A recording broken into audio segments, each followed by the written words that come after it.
Welcome to the Rim Break Rodeo. We hope this video helps. You begin by preparing the console so the update moves quickly. Free at least 10 GB because low space slows extraction. Plug an Ethernet cable if possible.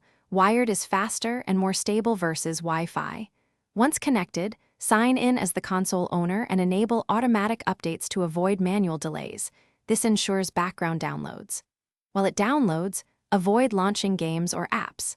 This reduces I/O and CPU contention, which speeds installation and reduces the chance of corruption. Once the console is prepared, focus on optimization steps that impact throughput.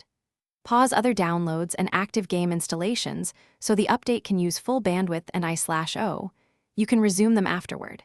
If download stalls, clear the alternate MAC address and restart the console.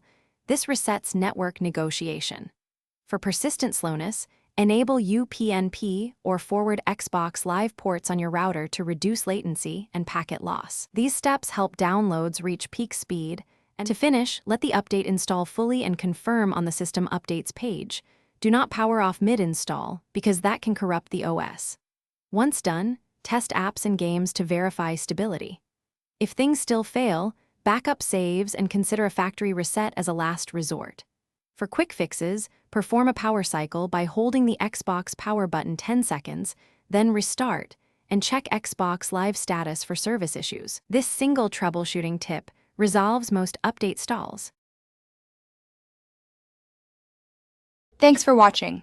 Consider subscribing if we helped you.